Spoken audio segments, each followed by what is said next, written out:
Hello friends, welcome to my channel. आज हम लोग नैतिक शिक्षा क्लास 4 का पाठ 2 सत्य की राह करने वाले हैं। क्लास 4 को क्या बोलेगी हिंदी से? कक्षा 4। 4।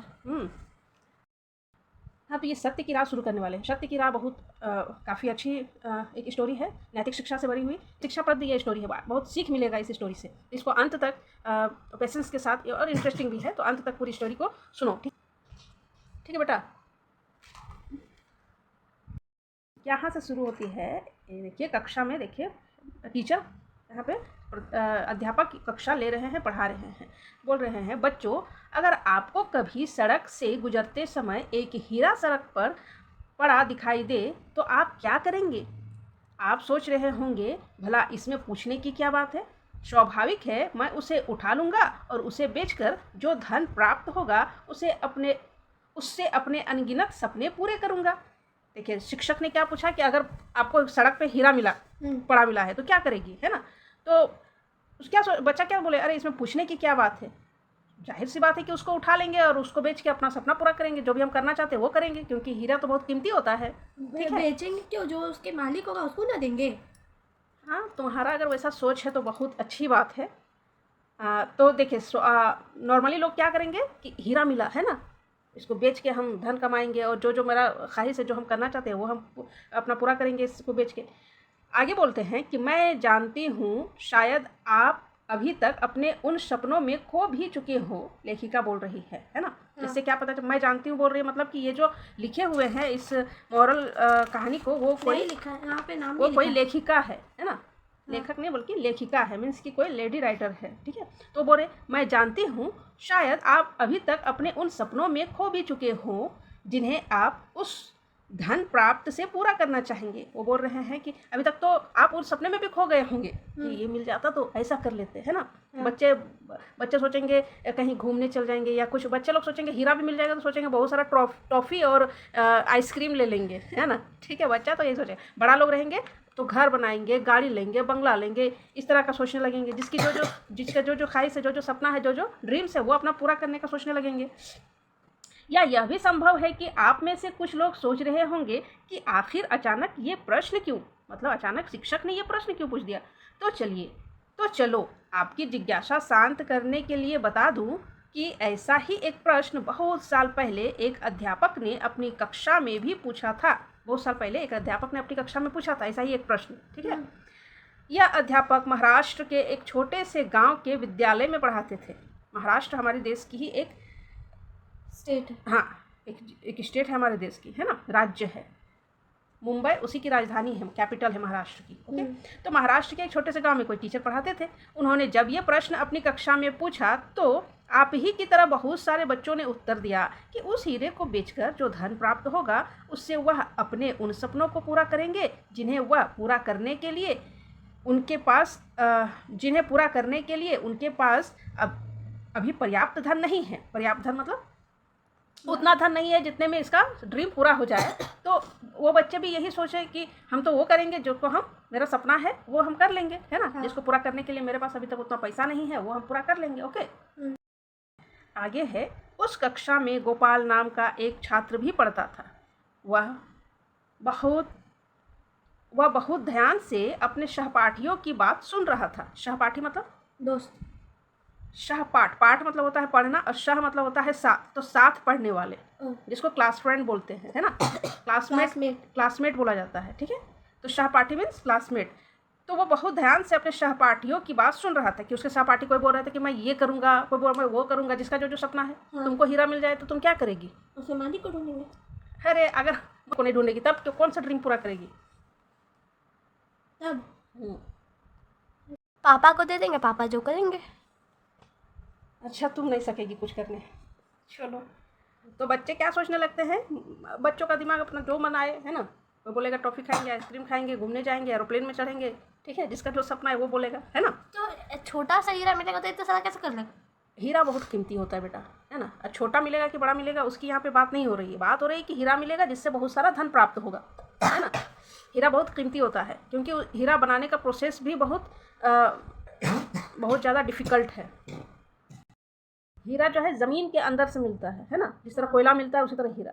बट हीरा कोयला बहुत ज़्यादा मात्रा में मिलता है ना। देख कहीं कहीं कोयले की एकदम बड़ी से बड़ी खान, कोयला एकदम ट्रक पे ट्रक जा रहा है। हाँ। और उसी कोयले उतना ही नीचे में जैसे कोयला मिलता है वैसे में ये वो कहीं पे उसी में से हीरा मिलेगा। फिर उसको काटने छाटने में इतना डिफ़िकल्ट प्रोसेस होता है कि एक तो कम रहता है, फिर उसका प्रोसेस भी बहुत डिफ़िकल्ट है, और ऊपर से ये हीरा बनने के बाद इतना खूबसूरत और इतना एक्सपेंसिव हो, इसीलिए वो इतना महंगा हो जाता है।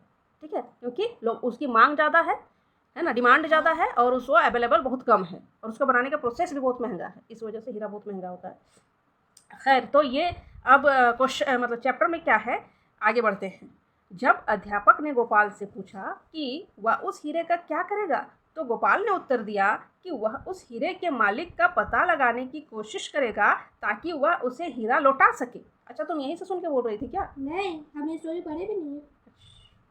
तो गोपाल ने भी कहा कि मैं तो उसके मालिक का पता लगाऊंगा, ठीक है, और ये हीरा जिनका है मैं उनको लौटा दूंगा। ऐसा ईमानदार बच्चा अभी कहाँ मिलेगा?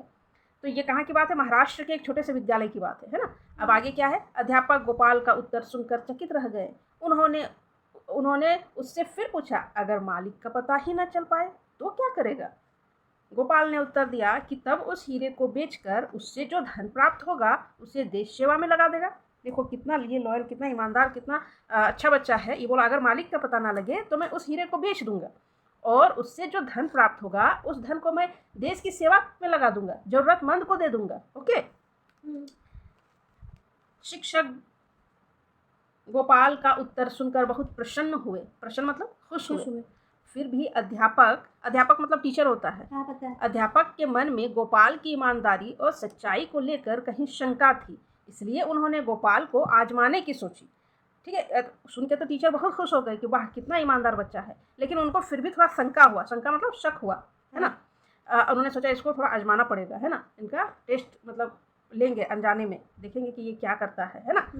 तो क्या हुआ, एक दिन उस दिन अध्यापक ने सभी छात्रों को बिना किसी की सहायता लिए गणित का एक प्रश्न हल करने के लिए दिया। उस दिन क्या हुआ, टीचर ने अचानक से मैथ का एग्ज़ाम ले लिया, बोला किसी की हेल्प नहीं लेना है ना। उसको क्या टेस्ट बोलते हैं? तो एक सरप्राइज टेस्ट ले लिया और बोले कोई किसी का हेल्प नहीं लेगा। ओके। कठिन प्रश्न था, प्रश्न कठिन था, इसलिए कोई बच्चा उसका हल नहीं ढूंढ पा रहा था। अध्यापक भी यह भली भांति जानते थे कि प्रश्न का हल निकालना बच्चों के लिए कठिन है। भली भांति क्या होता है?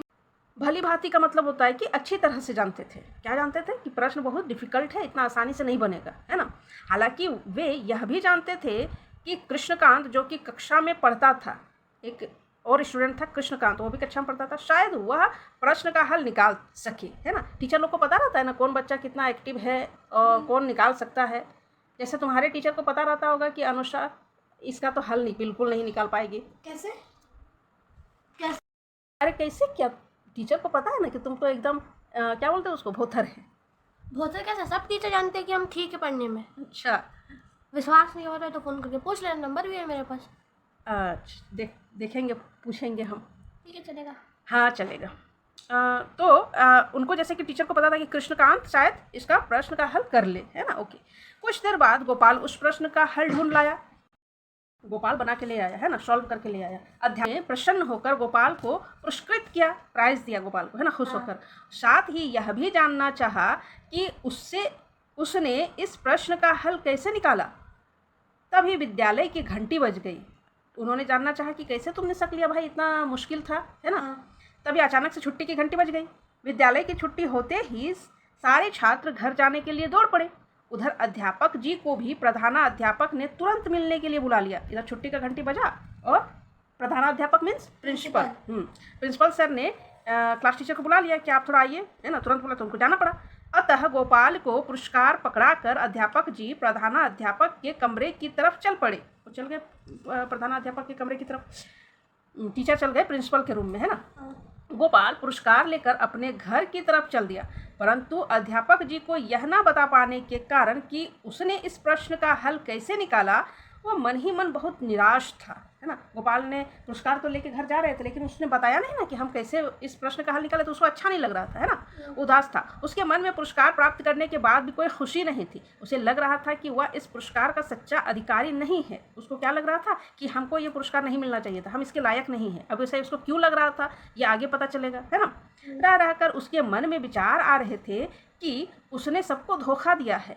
रात भर वह यही सोचता रहा कि क्या उसे यह पुरस्कार लेना चाहिए था। कभी उसके मन में विचार आता कि वह सुबह होते ही विद्यालय जाकर उस पुरस्कार को वापस कर देगा। हो सकता है अध्यापक जी उस पर नाराज हो तथा अन्य छात्र उसको झूठा कहे, परंतु वह सच जरूर बताएगा। देखिए, बात तो जरूर कुछ था, है ना। अभी देखते हैं आगे क्या है। वो बोल रहा है कि ये हमको पुरस्कार के लायक नहीं है, मुझे सुबह होते ही टीचर को हम बता देंगे और भले मेरा दोस्त लोग हमको झूठा कहे, है ना, लेकिन हम जरूर सच बताएंगे। आखिर सच था क्या, आखिर बात क्या है। कभी वह सोचता कि अगर वह सच ना भी बताए तो कौन सा कृष्णकांत मास्टर जी को कुछ बोलेगा, पुरस्कार तो उसे मिल ही चुका है। यही सोचते सोचते सुबह हो गई। हो सकता है कृष्णकांत से ये चीटिंग उटिंग किया होगा ना क्या। ये बोल रहा है कि अगर हम नहीं भी बताएंगे टीचर को तो कृष्णकांत कौन सा बताएगा, वो तो ऐसा नहीं है कि वो बता देगा, है ना। पुरस्कार तो इसको मिल ही चुका है, अब क्या, अब छोड़ो, है ना। ऐसा वो मन में कभी ये भी सोच रहा था। और फिर इस तरह से होते होते सुबह हो गई। ओके। विद्यालय पहुंचते ही गोपाल अध्यापक के पास जा पहुंचा और उन्हें पुरस्कार वापस करते हुए बोला कि वह इस पुरस्कार का सच्चा अधिकारी नहीं है। अच्छा, क्योंकि गणित का प्रश्न उसने अकेले हल नहीं किया था, इसलिए इस पुरस्कार का सच्चा अधिकारी उसका सहपाठी भी है, सहपाठी, क्लासमेट। अच्छा, असल में क्या था कि ये जो क्वेश्चन को सॉल्व किया था ना मैथ का, तो वो अकेले नहीं किया था, बल्कि कृष्णकांत और वो दोनों मिलकर सॉल्व किए थे। बट इसने पहले जाके दिखा दिया तो टीचर ने जल्दबाजी में इनको पुरस्कार दे दिया और ये ले भी लिए। बट इनका दिल नहीं मान रहा था कि मैंने तो ये गलत किया, बनाए तो हम लोग दोनों मिलके हैं, फिर पुरस्कार का अधिकारी मैं अकेले कैसे हो सकता हूँ। ठीक है, देखो कितना इसका अच्छा सोच है। गोपाल अध्यापक से विनती करते हुए बोला कि इसी कारण वह रात भर सो नहीं पाया, इसलिए वह पुरस्कार कृष्णकांत को दे दिया जाए। वाह, बहुत अच्छा। अध्यापक गोपाल की सच्चाई और ईमानदारी को देखकर बहुत प्रसन्न हुए। उन्हें गोपाल पर बहुत गर्व हुआ, प्राउड हुआ। इस तरह एक इंग्लिश में भी है, वो रात भर सो नहीं पाया था, चैप्टर मतलब यूनिट 1 का ए, ट्रू फ्रेंड। हाँ, उसने अपने फ्रेंड को धोखा दिया था, इसलिए रात भर नहीं सो पाया था। ट्रू फ्रेंड है वो तो धोखा दिया था इस वजह से, है ना। ये भी एक तरह से धोखा नहीं दिया, मतलब ये बता नहीं पाया, है ना। दोनों लोग मिलकर सॉल्व किया और पुरस्कार लिया, जल्दबाजी में छुट्टी हो गया तो ये बता नहीं पाया। ओके, तो ईमानदारी को देखकर बहुत प्रसन्न हुए। उन्हें गोपाल पर बहुत गर्व हुआ, गर्व मीन्स प्राउड हुआ। गोपाल की प्रशंसा करते हुए वह अन्य विद्यार्थियों से बोले कि उन्हें भी गोपाल की तरह ही सच्चाई की राह पर चलना चाहिए, है ना। क्लास में बोले देखो कितना अच्छा बच्चा है, तो सबको गोपाल की तरह ही सच्चाई की राह पे चलना चाहिए। वे विद्यार्थियों को आगे समझाते हुए बोले कि बहुत मुमकिन है कि कई बार आपका झूठ ना पकड़ा जाए, है ना, और सच कभी सामने ना आ पाए, पर जो लोग सच्चाई को छुपाते हैं वे हमेशा अशांत रहते हैं, जैसे गोपाल पूरी रात रहा। इसलिए सत्य की राह पर चलना बहुत आवश्यक है। देखिए, हो सकता है कि तुमने झूठ ना बोला हो, है ना, ठीक है, लेकिन तुमने सच भी नहीं बोला ना, वो भी एक तरह का झूठ ही हुआ। कैसे? अगर तुमने देखो, तुमको गलती से पुरस्कार मिल गया और गलती से पुरस्कार मिल गया और तुम उसको क्या हुआ, हाँ मिल गया हमको, लेके चुपचाप रही, जबकि तुम उसकी हकदार नहीं है, है ना। तुमने वहाँ पे कोई झूठ नहीं बोला, ठीक है, लेकिन तुमने सच भी नहीं बोला। बात समझ रही है। झूठ तो तुम बोली नहीं और सच भी नहीं बोली, ठीक है। इस वजह से तुम्हारा वहाँ पे सच ना बोलना झूठ बोलने के बराबर ही हो गया। तो हो सकता है कि कई बार ऐसा हो कि तुम्हारा झूठ ना पकड़ा जाए, है ना। तुम कुछ गलत करके निकल गए, तुम्हारा वो नहीं पकड़ाया, बल्कि तुम्हारा उस पर तारीफ मिल गया, बट तुमको पता है कि मैंने गलत किया है, ठीक है। तो वैसा नहीं करना है। वैसा करेगी तो तुम अंदर से खुश नहीं रह पाएगी, शांत नहीं रह पाएगी, अशांत रहेगी, है ना, जैसे गोपाल रहा। इसलिए सत्य की राह पे चलो ताकि तुमको अंदर से खुशी मिले, ठीक है। उस दिन अध्यापक ने गोपाल की पीठ थपथपाते हुए कहा था कि वह खुद में एक हीरा है और एक दिन पूरी दुनिया इस बात को मानेगी। देखिए, वो हीरा खुद में एक हीरा था, उसके अंदर जो गुण था ना, वो हीरे से भी ज़्यादा कीमती गुण था उसके अंदर, ठीक है। यही बच्चा बोला था ना कि हीरा मिलेगा तो मैं मालिक को लौटा दूंगा और नहीं हुआ तो बेच के देश की सेवा करूंगा। तो वही टीचर ने यहाँ पे बोला कि बाबू तुम हीरा से भी ज़्यादा कीमती है ना, और तुम्हारे से कैसे, नहीं, हाँ, वो पूछ रहे हीरा से कैसे कीमती। नहीं, इसका ठीक तो है। थॉट इतना अच्छा, इसका विचार इतना अच्छे है कि ऐसा विचार का व्यक्ति देश में कुछ बड़ा कर सकता है, देश को बदल सकता है। ठीक है, देश के लिए ऐसा चीज करेगा जो देश को विकास की ओर ले जाएगा, डेवलप करेगा, है ना। देश, कैसे देश को करेगा वो बोल रही है। हाँ, तो कैसे देश को करेगा? अगर कोई ईमानदार रहे, सच्चाई की राह पे चले, तो वो हर एक चीज में वैसा चीज करेगा जिससे कि देश का भला हो। और बेईमान रहे, चोर रहे, भ्रष्टाचारी रहे, भ्रष्टाचार मतलब पैसा देके किसी का काम करना, है ना, बेईमान रहे, तो इससे आपका घर आपका देश इससे आगे बढ़ेगा कि पीछे जाएगा? पीछे जाएगा। और अच्छाई काम करेगी, देश का सेवा करने का सोचेगी, ऐसा ईमानदार वाला नेचर रहेगा तुम्हारे अंदर, तो इससे देश का विकास नहीं होगा। होगा। बच्चों, क्या आप जानते हैं कि यही छात्र आगे चलकर गोपाल कृष्ण गोखले के नाम से प्रसिद्ध हुआ? अच्छा, यही गोपाल आगे चलकर गोपाल कृष्ण गोखले बने और बाल गंगाधर तिलक ने उन्हें भारत के हीरे की उपाधि दी। वाह, ये गोपाल कृष्ण गोखले ही थे जो गांधी जी के गुरु थे, पता है? हाँ, पता है। अच्छा, आगे यहाँ पे लिखा भी हुआ है, उन्हीं गोपाल कृष्ण गोखले को महात्मा गांधी जी ने अपना गुरु माना था। गोपाल कृष्ण गोखले को गांधी जी ने अपना गुरु माना था। उन्हीं के कहने पे गांधी जी ने जो है अपना, वो वकील थे, बट गोपाल कृष्ण गोखले ने कहा कि तुम देश की सेवा में लगो, है ना। तो गोपाल कृष्ण गोखले ये बच्चे जो है देश के लिए इन्होंने जो है ना बहुत ही सेक्रीफाइस किया है देश के लिए। कब का बात है? ये जब अंग्रेज थे, गांधी जी थे, ये गांधी जी के गुरु है ना। ठीक है, तो जाहिर सी बात है कि गांधी जी से काफ़ी बड़े होंगे। ठीक है, तो ये तब का बात है जब देश गुलाम था, है ना। और वो भी से देखिए, सत्य की राह चैप्टर कंप्लीट हुआ। यहाँ पे क्या सीखे, इसमें क्या नैतिक बातें यहाँ पे सीखी कि कभी भी कोई भी वो चीज़ जो तुम्हारा नहीं है उसकी तुम हकदार नहीं हो, है ना। ये इस चैप्टर से पता चला। और क्या पता चला कि कभी भी मैंने सच की राह को छोड़ना नहीं है। तुम झूठ नहीं बोल रही है ना। तुम ठीक है, तुम बोलेगी मैंने झूठ तो नहीं कहा, बट तुमने सच छिपा के रखा, वो भी एक तरह का झूठ है। अगर तुम कोई गलत काम की है ना, लेकिन तुमको सबको जानता है कि नहीं ये तो नहीं किया है, तुमको उसके लिए इनाम भी मिल रहा है, तुम चुपचाप हाँ जाने तो मिल तो रहा है हमको इनाम, है ना, लोगों को तो क्या पता, लेकिन तुमने सच को छुपा लिया, वो भी एक तरह का तुमने झूठ बोला, समझ गई। तो इसे यही सीख मिले कि झूठ नहीं बोलना है, सच भी नहीं छुपाना है ना, जो सच्चाई है वो भी नहीं छुपाना है। बेटा समझ गए, नैतिक शिक्षा इसीलिए कराया जाता है ताकि बच्चों के अंदर नैतिकता आए, वो कुछ सीख पाए, अच्छी राह पे चल पाए, और ऐसे ऐतिहासिक और अच्छे लोगों की स्टोरी को सुन के कुछ खुद में उस चीज़ को इम्प्लीमेंट करे बच्चे, और वो अच्छी आदतें उसके अंदर ये गुण पैदा हो। ओके, तो नेक्स्ट वीडियो में हम लोग इसका क्वेश्चन आंसर करेंगे, और अब इसको यहीं पे कंप्लीट करते हैं। हाँ, बहुत बहुत शुक्रिया जो लास्ट तक वीडियो पर बने रहे आप लोग, इसके लिए बहुत बहुत शुक्रिया। और अगर कुछ अगर वीडियो अच्छी लगी तो आप चैनल को सब्सक्राइब कर लीजिए, लाइक कर दीजिए, शेयर कर दीजिए।